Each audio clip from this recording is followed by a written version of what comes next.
إن الحمد نستعينه ونستغفره ونعوذ بالله من شرور أنفسنا ومن سيئات أعمالنا من يهده الله فلا مضل له ومن يضلل فلا هادي له وأشهد أن لا إله إلا الله وحده لا شريك له وأشهد أن محمدا عبده ورسوله يا أيها الذين آمنوا اتقوا الله حق تقاته ولا تموتن إلا وأنتم مسلمون يا أيها الناس اتقوا ربكم الذي خلقكم من نفس واحدة وخلق منها زوجها وبث منهما رجالا كثيرا ونساء واتقوا الله الذي تساءلون به والأرحام إن الله كان عليكم رقيبا أما بعد فإن أصدق الحديث كتاب الله وأحسن الهدي هدي نبينا محمد صلى الله عليه وآله وسلم وشر الأمور محدثاتها وكل محدثة بدعة وكل بدعة ضلالة اللهم صل وسلم على حبيبنا محمد وعلى آله وصحبه أجمعين السلام عليكم ورحمة الله وبركاته. Hari ini saya pilih satu tajuk yang berjudul adakah jika ikut Nabi Muhammad sallallahu alaihi wasallam menjadi Wahabi? Untuk kita insya-Allah boleh kita melihat dan review pendapat seorang Ustaz Glamour. Ustaz ni terkenal lah di Kelantan.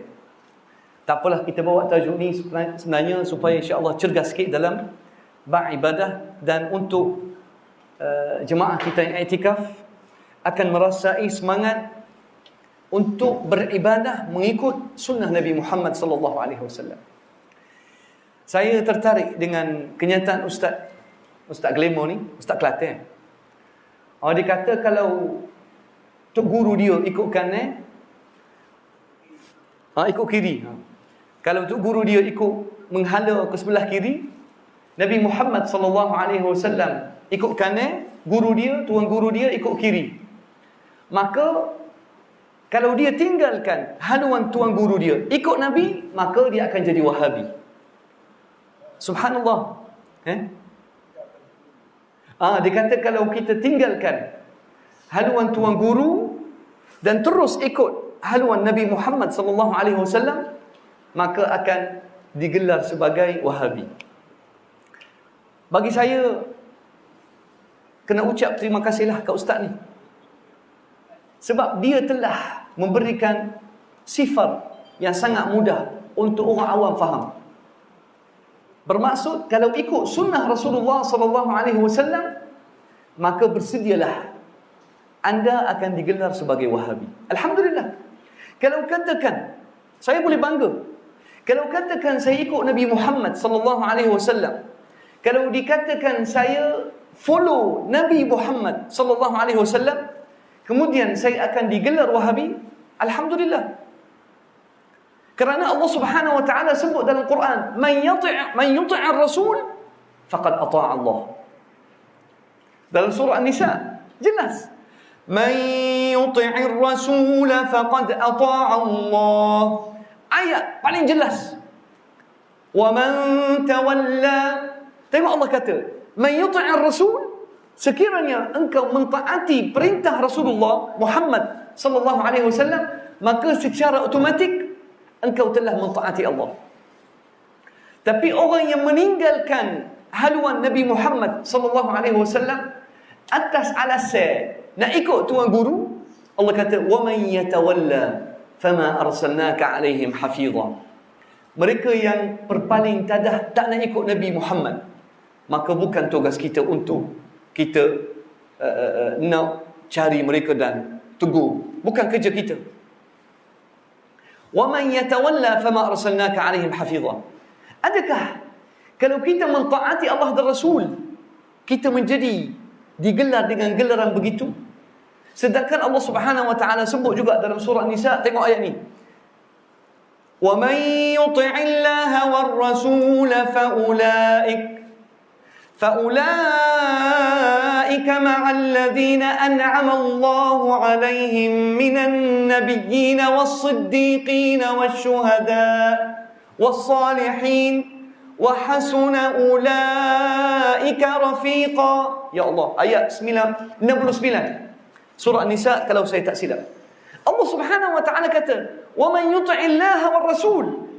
Barang siapa yang mentaati Allah dan Rasul, faulaika ma'al ladzina an'ama Allahu 'alaihim.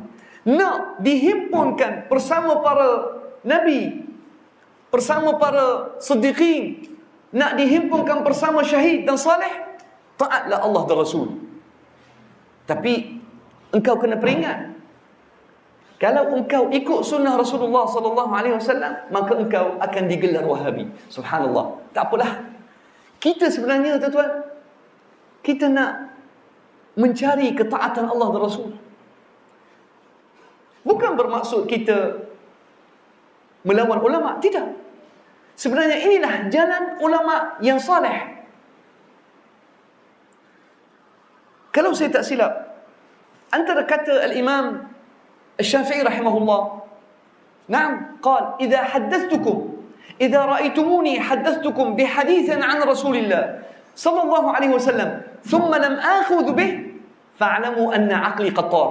Ya Allah. Kata Imam Syafi'i rahimahullah, kalau aku bawa hadis Rasulullah sallallahu alaihi wasallam, kata Imam Syafi'i, kalau aku sebarkan satu hadis kepada kamu, kemudian aku tidak beramal dengan hadis Rasulullah, maka ketahuilah otak aku dah terbang. Jelas? Fa'lamu anna aqli qattar. Subhanallah. Dan juga Imam Syafi'i rahimahullah, dia kata apa? Qal ma min ahadin illa wa ta'zubu anhu sunnatun min sunani Rasulillah sallallahu alaihi wasallam. Tidak ada orang, tidak ada manusia, tak kira ulama ke tak ulama, nescaya mesti akan terlepas satu sunnah daripada sunnah Rasulullah sallallahu alaihi wasallam. Mesti. Sebab kita tak boleh nak ambil semua. Kita cari. Kita cari dan kita jejaki, betul? Jejaki. Naam? Kita cari, nabhath. Cari, kita mencari sunnah Rasulullah sallallahu alaihi wasallam. Tapi mungkin kita akan terlepas satu ataupun dua sunnah Rasulullah. Kita ada kekurangan. Kata Imam Syafi'i, "Ma min ahadin illa wa ta'zubu anhu sunnatun min sunani Rasulillah." فما من أساس أو ما من حديث حدثتكم فما من أساس وضعته أو حدثتكم بحديث يخالف قول رسول الله صلى الله عليه وسلم فدعوه وخذوا بقول رسول الله. Kata Imam Syafi'i rahimahullah, kalau aku meletakkan satu kaedah, usul, ataupun aku sebarkan satu kata, pendapat aku, kemudian kamu mendapati bahawasanya pendapat aku bertentangan dengan hadis Rasulullah, maka letaklah pendapat aku di tepi dan ambillah hadis Rasulullah sallallahu alaihi wasallam. Ya Allah, indah ke tak? Indah. Jelas ke tak jelas? Sekali lagi saya ulang. فما من قول أو أساس أسسته إن تبين لكم أن قولي يخالف قول رسول الله صلى الله عليه وسلم فدعوا قولي وخذوا بقول رسول الله. Kalau aku meletakkan satu kaedah usul fiqh, aku sebarkan satu pendapat, kalau kamu melihat pendapat aku bertentangan dengan hadis Rasulullah sallallahu alaihi wasallam, maka letakkanlah pendapat aku di tepi dan ambillah kata Rasulullah sallallahu alaihi wasallam. Tak jelas ke? Jelas ke tak? Inilah legasi yang kita warisi daripada ulama yang hebat seperti Imam Syafi'i. Nak dengar lagi? Ambillah Imam Ahmad. Saya ulang semua. Sebab tujuan kita nak buka minda masyarakat yang telah dikongkong dengan perkataan menguatkan Wahabi, Wahabi, Wahabi.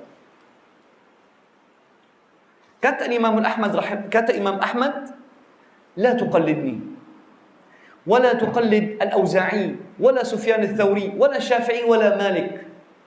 wa khudh min haitsu akhadhu. Inilah nasihat ulama yang hebat. Kata Imam Ahmad, jangan tiru buta tuli aku. Jangan ikut buta tuli. Bukalah mata, bukalah minda, ngaji. Jangan tiru aku, jangan tiru Imam Malik, jangan tiru Al-Auza'i, bulat-bulat. Hatta Imam Syafi'i, jangan tiru dia, buta tuli. Tapi ambillah daripada sumber yang mereka ambil. Cedoklah sumber asli, yakni Al-Quran wa Sunnah. Tapi kenapa orang, yakni kita panggil ustaz-ustaz yang mudah-mudahan Allah bagi mereka hidayah, kenapa mereka tak suka kalau anak murid mula mengaji dan baca kitab? Kenapa? Kenapa mereka tak suka kalau anak murid tanya pasal dalil? Kan banyak ustaz-ustaz penglibur lara, ustaz yang suka gelar orang sebagai bodoh-bodoh. Allah Akbar. Moga Allah bagi dia hidayah ustaz ni. Suka sangat gelar orang bodoh-bodoh. Kalau orang tanya dalil, jadi orang kurang ajar? Tidak. Ustaz-ustaz ini takut kalau anak murid celik mata dan minda, maka anak murid ini akan terus ikut sunnah dan akan tinggalkan tuan guru. Kenapa sedih kalau anak murid tinggalkan awak? Jangan sedih. Hatta ulama dulu, macam Al-Imam, seperti Al-Imam Ibn Hajar Al-Asqalani, dia ada, Allah itu tuan, syuyukhuhu, yani kama qala Al-Imam As-Sakhawi, dia kata, kana a'adattu syuyukha Ibn Hajar Al-Asqalani fawajadtuhum qad zadu an 800 wa nayif. Tuan guru Syekh Al-Imam Ibn Hajar Al-Asqalani 800 lebih syekh. 800 lebih. Salah ke kalau anak murid kita tinggalkan kita pergi kat syekh lain? Tak salah. Betul tak? Tak salah. Pergilah ambil pada ustaz ini, ustaz ini. Kenapa tuan guru ni takut anak murid tinggalkan dia? Kalau betul ustaz yang hebat, ustaz yang sayang anak murid, dia akan suruh anak murid dia pergi cari kat ustaz lain. Tak apa. Carilah ustaz sunnah. Mana-mana ustaz yang pegang dalil, pergilah cari dia. Tapi biasanya, minta maaf kalau saya kata, ustaz-ustaz yang suka sangat bid'ah hasanah, dia tak suka anak murid dia cari hadis dan belajar hadis. Kenapa? Antara dakwah mereka, orang terus pergi ambil hadis, tinggalkan fiqh. Kita dah sebut sebelum ni, segala ilmu fiqh datang daripada Quran dan hadis. Rasulullah sallallahu alaihi wasallam sebut dalam hadis sahih rawahu Tirmizi wa Ibn Majah wa Darimi wa Abu Dawud wa rawahu Imam Muslim. Rasulullah sallallahu alaihi wasallam bersabda, naddarallahu wajha mri'in sami'a maqalati fawa'aha wa hafidhaha hatta yuballighaha. Rasulullah sallallahu alaihi wasallam doa. Rasulullah doa untuk mereka yang hafal hadis. Mereka yang hafal hadis dan faham supaya sampaikan hadis. Rasulullah kata apa? Naddarallahu wajha mri'in. Moga Allah memberikan wajah yang berseri-seri kepada seorang lelaki yang hafal hadis Rasulullah, faham hadis Rasulullah, kemudian dia hafal, kemudian pergi sebarkan. Farubba hamil fiqhin laysa bifaqih. Farubba hamil fiqh. Orang yang bawa hadis ibarat bawa fiqh. Jelas tak? Farubba hamil fiqh. Mungkin kita bukan faqih, tapi kita bila bawa hadis Rasulullah sallallahu alaihi wasallam, umpama kita ni bekas. Ahlul hadis, orang yang bawa hadis Rasulullah sallallahu alaihi wasallam ibarat bekas yang mulia yang bawa junjung kata-kata Rasulullah, sebarkan kepada orang. Maka mungkin ulama ambil hadis yang sahih ini, dia akan keluarkan hukum. Farubba hamili fiqhin laysa bifaqih wa rubba hamili fiqhin ila man huwa afqahu min. Kadang-kadang kita bawa hadis kita tak pandai, tapi kita sebarkan, maka orang akan faham, oh itulah maksud Rasulullah sallallahu alaihi wasallam. Jadi subhanallah, ada satu lagi cerita yang menarik. Hari ini saya buat kuliah masa mengenai sunnah Rasulullah sallallahu alaihi wasallam dalam zakat fitrah. Saya terangkan ke orang bahawasanya zakat fitrah ni adalah zakat khusus untuk bulan Ramadan. Dia adalah makanan. Dia bukan zakat seperti mana orang kita ingat. Bayar duit, kesian kat orang miskin, kita nak bagi dia bitih. Sebab apa? Sebab dia nak beli kasut, nak beli baju raya. Nyanyo dia tak ada bitih nak beli. Dah. Zakat fitrah adalah makanan.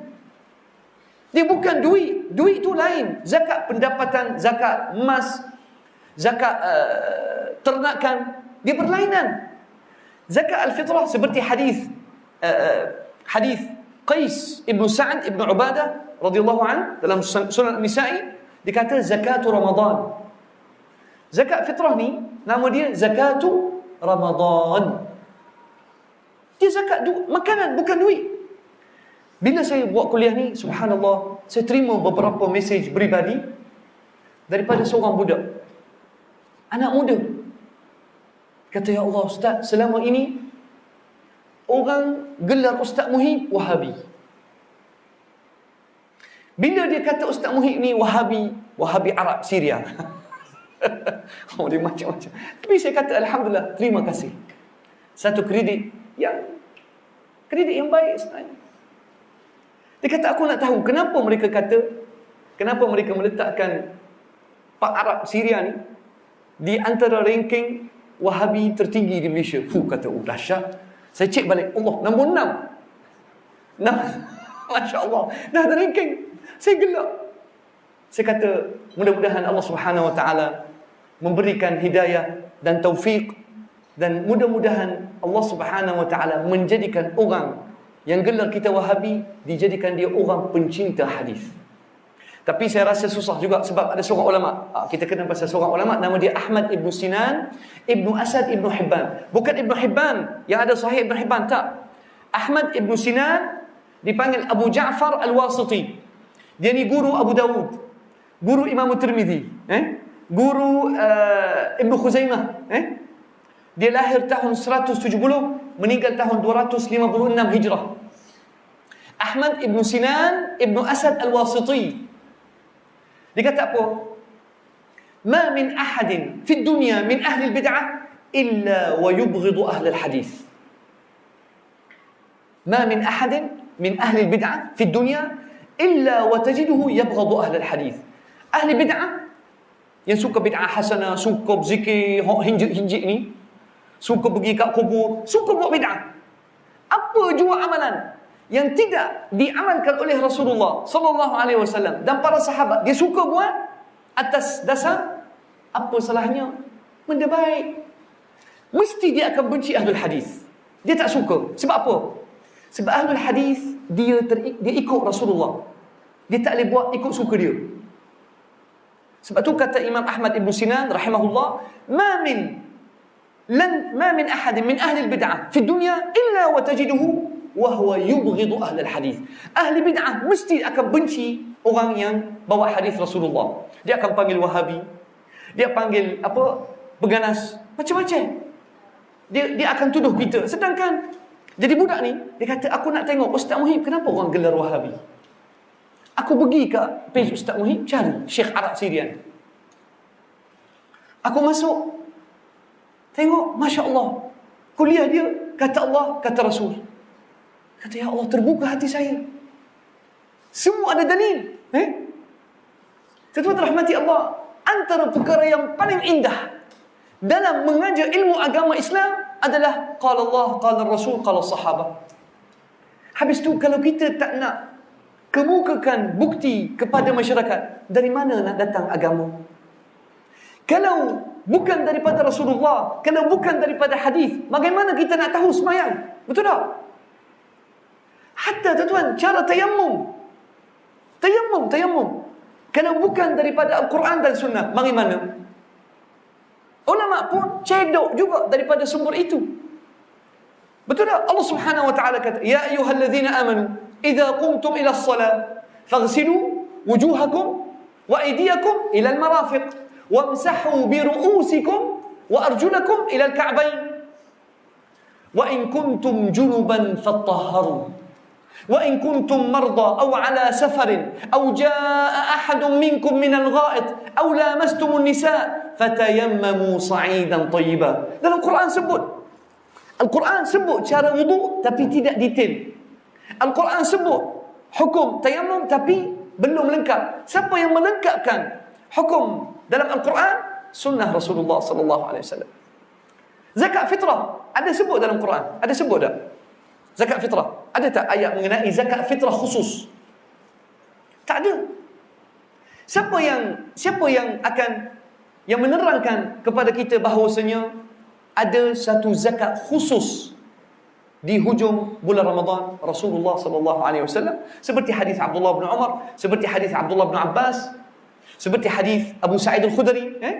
Abu Sa'id Al-Khudri dia sebut, laqad kunna fi zaman Rasulillah sallallahu alaihi wasallam nukhriju zakat al-fitrah sa'an min ta'am wa sa'an min sya'ir wa sa'an min tamr wa sa'an min zabib wa sa'an min aqit.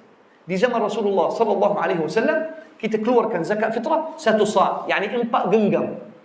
Saya baru tahu rupanya 4 genggam yakni dalam 2,5 kilo, 2,700 kilo. Kita kat sini berapa? Barakallahu fiik, 2,750 kilo. Alhamdulillah, tak apa. Tak ada masalah. Tengok genggam kita lagu mana. Jadi Abu Sa'id Al-Khudri radhiyallahu an menerangkan kat kita, rupanya zakat fitrah adalah 2,750 kilo kurma ataupun barley, makanan ta'am, yakni apa, uji, makanan uji. Tadi Fazli ajar saya apa uji, ruji,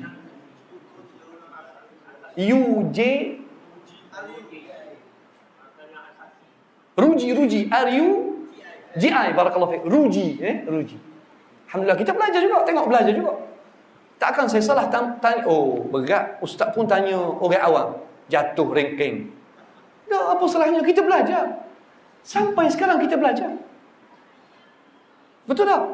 Kita belajar, setiap hari belajar. Tapi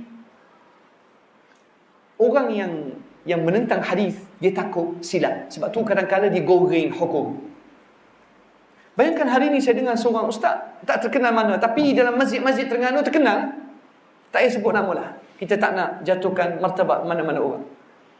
Hari ini saya dengar orang kata, ustaz tengok ada ilmu, Masya Allah. Apa dia? Dia kata hukum dalam Islam, wanita tidak perlu ikut ke salat raya. Kejut juga. Dia kata hukum, jom kita rujuk kepada hukum Islam, hukum agama. Imam Syafi'i, Imam Malik, Imam Ahmad, disebut nama imam. Semua imam mazhab, dia kata mereka tidak menggalakkan wanita keluar ke tempat salat raya. Sedangkan dalam Sahih Bukhari, Sahih Muslim, Sunan Abi Dawud, Al-Imam Tirmizi, hadis Ummu Atiyah, dia kata amarana Rasulullah sallallahu alaihi wasallam an nukhrija al-bikra wa dhawatil awatiq wal hayyad ila musallana. Allahu Rabbi. Hadis sahih. Rupanya Rasulullah wajibkan wanita, hatta wanita kecil, dhawatul awatiq. Dhawatul awatiq, budak perempuan yang dah sampai usia kahwin tapi tak kahwin. Al-bikr, anak dara. Rasulullah sallallahu alaihi wasallam perintah supaya wanita keluar menyaksikan salat raya di musalla. Jadi saya kata, ustaz ni mari hukum mana? Kalau kita tegur dia, ada kitab mana? Tak tahu, hilang pula kitab dia. Sebab itulah kita kata, bila kita rujuk kat sunnah, kat situlah sumber yang sahih 100%. Betapa ramai orang tipu atas nama Imam Syafi'i. Ramai ke tak? Ramai. Kita di Indonesia, kita ikut Syafi'i. Ikut Syafi'i tak mana? Satu cerita nak royak, cerita menarik. Tapi cerita rahsia sikit lah. Satu ketika, bila saya dituduh dan difitnah oleh mereka ini yang tak suka sunnah, sampai tahap bukit aman siasat saya. Tak apalah, marilah pegawai penyiasat. Ada seorang di kalangan mereka, dia tanya, kenapa Ustaz Muhim timbulkan fitnah? Kenapa Ustaz Muhim menentang ajaran Imam Syafi'i? Saya kata, berat tuduhan ni. Saya kata, tuan, saya tak pernah memfitnah Imam Syafi'i ataupun tak. Ustaz Muhim tahu tak, kita kat Malaysia ikut Imam Syafi'i. Tiba-tiba, subhanallah, saya tak sempat nak jawab. Ketua bahagian siasatan tinggi, Masya Allah, dia kata apa? Kita ikut Syafi'i lagu mana? Kita zakat fitrah, bayar ikut Syafi'i ke ikut mana ni? Masya Allah. Ketua bahagian penyiasat ni, dia yang boleh jawab. Saya alhamdulillah kata, Allahu Akbar. Kalau kita ada, alhamdulillah, ketua-ketua penyiasat seperti ini, kita selamat di Malaysia insya-Allah. Jadi ketua penyiasat ni dia kata, kita ikut Syafi'i ikut mana? Zakat fitrah kalau nak kira, kalau nak ikut Imam Syafi'i rahimahullah, kita kena keluarkan dalam bentuk makanan. Imam Syafi'i, Imam Ahmad, Ishaq ibn Rahawai dan Waqi' ibn Jarrah, antara ulama sunnah yang hebat yang wajibkan keluarkan zakat fitrah dalam bentuk makanan. Kita kat Malaysia, minta maaf tanya, kalau amil zakat ni, dia terima zakat fitrah dalam bentuk duit ke ataupun makanan? Duit. Tahu tak ulama mana yang membenarkan kita keluarkan zakat fitrah dalam bentuk kewangan, wang? Siapa? Siapa tahu? Ha? Naam? Majlis fatwa. Tak, ada satu ulama terkenal yang mereka tak suka. Hanafi, naam, ada satu lagi. Ibn Taymiyah rahimahullah. Ibn Taymiyah dikata boleh juga kalau nak keluarkan nilai zakat fitrah dalam bentuk duit. Jadi kita ni di Malaysia ikut Ibn Taymiyah ke ikut Syafi'i? Cuba jawab. Ibn Taymiyah. Masalah kita, tuan-tuan rahmati Allah, kita kat Malaysia tak tahu ikut apa. Tapi kita hanya sebut Syafi'i. Tapi di Malaysia tak ikut Syafi'i pun. Tak ikut. Kita ikut sebenarnya banyak perkara kita ikut Ibn Taymiyah. Hatta dalam bab zikir lepas salat. Bila saya kaji Al-Imam An-Nawawi rahimahullah, yang mereka duk sanjung sangat, sedangkan dia seorang ulama hebat, mereka tak ikut Imam An-Nawawi.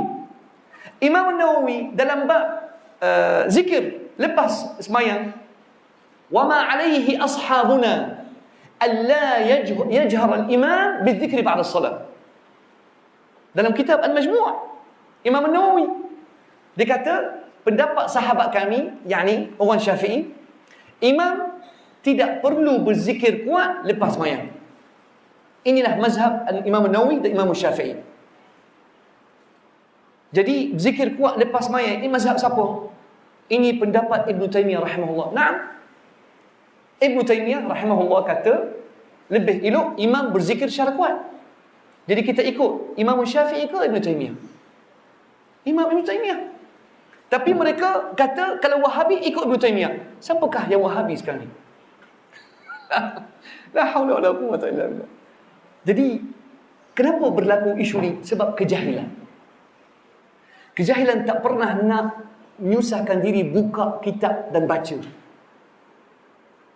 Dan satu lagi penipuan yang besar, bukan penipuan atas nama Rasulullah sallallahu alaihi wasallam sahaja, tapi penipuan atas nama imam-imam dan ulama.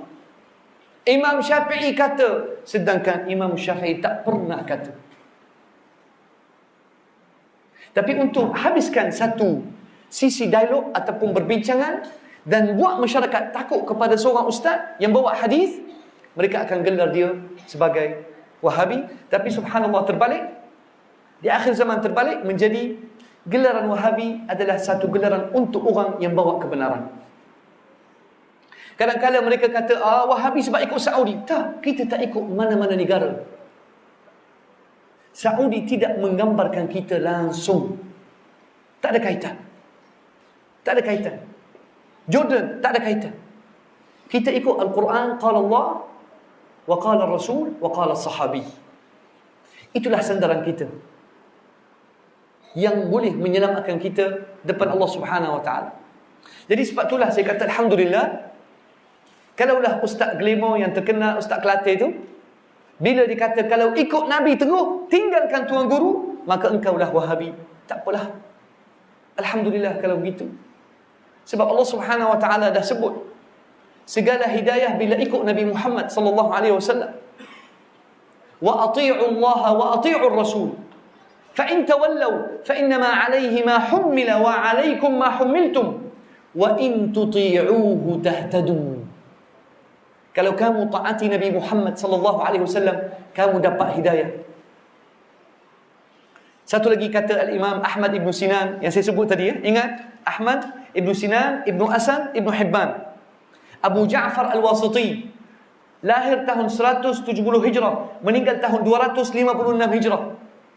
Dia kata, "Wa mabtada'a rajulun bid'atan illa wa naza'a Allah min qalbihi halawat al-hadith." Mana-mana orang melakukan bid'ah. Bid'ah yakni sesuatu perkara baru dalam agama dibuat untuk menangani sunnah Rasulullah sallallahu alaihi wasallam, zikir yang pelik. Seperti mana sekarang tersebar kononnya yang selawat atas Rasulullah sallallahu alaihi wasallam 1000 kali, ada seorang Habib tapi tak tahu Habib ni mari mana. Dia kata kalau engkau selawat 1000 kali atas Rasulullah, maka engkau akan masuk syurga terus. Tidak ada sebarang kata Rasulullah sallallahu alaihi wasallam mengenai fadilat selawat 1000 kali. Wallahi tuan-tuan, tak ada. Hatta dalam hadis palsu tak ada. Engkau kalau selawat 1000 kali atas Rasulullah, terus masuk syurga, tak payah sembahyang pun tak apa. Allahu Akbar. Dan engkau akan melihat Allah Subhanahu Wa Taala di akhirat. Tuan-tuan rahmati Allah, selawat atas Rasulullah sangat mulia. Selawat atas Rasulullah sallallahu alaihi wasallam sangat indah. Tapi bagaimana awak boleh meletakkan angka tertentu, kemudian awak meletakkan satu pahala khusus? Selawat 1000 kali, maka engkau masuk syurga terus. Mari mana pahala ni? Ataupun engkau dapat wahyu, ataupun engkau lagi hebat daripada Rasulullah sallallahu alaihi wasallam. Wallahu a'lam. Selawat, kita kata selawat atas Rasulullah bila-bila masa. Sebenarnya kita bila sembahyang pun kita selawat. Allahumma salli ala Muhammad wa ala ali Muhammad. Betul tak? Berapa kali kita selawat dalam salat? Berapa kali? Bila kita sembahyang?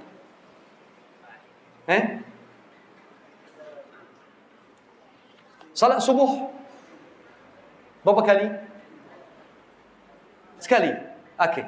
Salat zuhur 2. 1 dengan 2 3. Salat asar 2. Jadi berapa? 5. Maghrib 2. Jadi berapa? 7. Isyak 2. 7 9. Sunnah Rasulullah, kita ada sembahyang sunnah 2 rakaat sebelum subuh. Ada juga sebelum zuhur kita ada sunnah. Bayangkan setiap kali kita salat, dalam salat kita selawat atas Nabi Muhammad sallallahu alaihi wasallam. Inilah selawat yang diajar oleh Rasulullah. Wajib kita selawat atas Nabi Muhammad sallallahu alaihi wasallam dalam salat. Tapi mengapa mereka tidak cukup selawat yang kita amalkan dalam salat kita? Sebab mereka tidak menghayati selawat atas Nabi Muhammad sallallahu alaihi wasallam yang kita amalkan di dalam salat yang disyariatkan oleh Nabi Muhammad sallallahu alaihi wasallam. Sebab itulah ahli bid'ah sentiasa nak melampaui batasan. Tapi mereka akan secara tidak langsung akan menjadi memusuhi sunnah Rasulullah sallallahu alaihi wasallam. Last sekali insya-Allah saya nak bagi tahu, kita beribadah ikut sunnah, tidak melampau. Contoh terakhir, hadis rawahu Imam Bukhari, hadis Rasulullah sallallahu alaihi wasallam dakhala al-masjid fara'a hablan mamdudan baina sariyatain. Rasulullah sallallahu alaihi wasallam masuk masjid, maka melihat satu tali yang telah diikat di antara dua tiang masjid. Maka Rasulullah sallallahu alaihi wasallam tanya, "Liman hadzal habl?" Tali yang telah diikat di antara dua tiang masjid untuk siapa? Faqalu hadza li Zainab. Tali ini kepunyaan Zainab binti Jahsh, isteri Rasulullah sallallahu alaihi wasallam.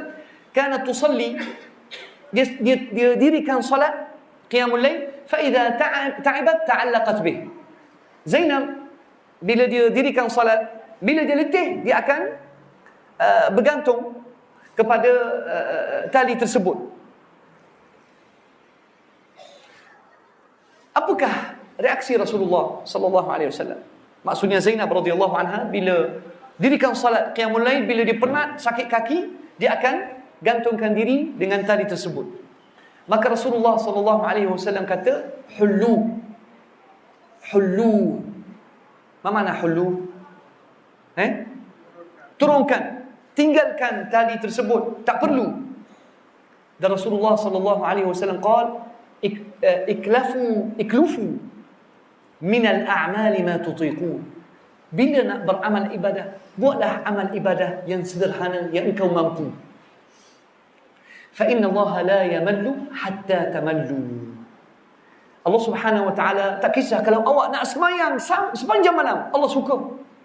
Tapi takut awak sebagai seorang manusia yang kelebihan awak terbatas, awak akan jadi datang bosan ataupun hilang semangat. Mungkin hari ni awak semangat. Oh, kita nak sembahyang malam ni tak tidur dah. Sembahyang esok tak bangun subuh terus. Ini salah ni. Tengok, al-Islam wasat. Jangan melampau dalam ibadah.